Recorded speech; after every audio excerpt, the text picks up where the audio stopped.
Who wins, Arthur from TBATE or Sunless from Shadow Slave? Let's first get into where Sunless scales. It's stated that corrupted nightmare creatures and top-tier fallen creatures can survive nuclear weapons. The nukes dropped on Japan were around city level, and our modern nukes are around 3,000 times bigger. Shadow Slave is set a couple hundred years into the future, and also has magic tech, so these are future nukes, not just modern nukes. From this, you can scale them around, I would say, a large mountain to island level, or maybe higher if you want to wank it. We know the Sunny can take on top-tier fallen creatures, and he can also fight some corrupted ones, especially if you include Saint and all his summons.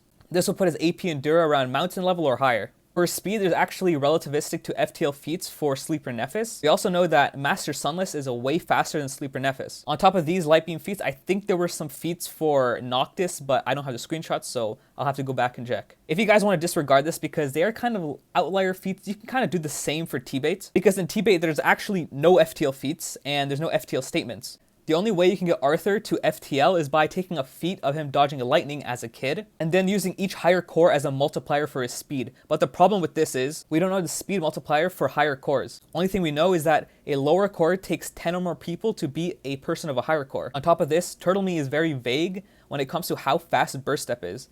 We never really get a quantification for how fast Burst Step is. And God Step, again, is not speed, it's teleportation. So it does not count towards speed. When it comes for AP and DC for Arthur, I would scale him around mountain to city level. Some people try scaling him to Aldir, which it doesn't really make sense because Arthur doesn't have World Eater. And Aldir had to gather the mana from around him, so World Eater wouldn't really be that effective in a fight. Plus, Arthur has Dur Negation with Destruction, so AP shouldn't really matter for him. Sunless also has some form of Dur Negation with his soul attacks and mind attacks with each one of his swords. He also has Shadow Step, which is kind of a worse version of Burst Step because it only allows him to teleport to places with shadows. Sunless's most dangerous ability is his ability to summon nightmare creatures. With this, he can summon 4 or 5 creatures who are transcendent or ascendant.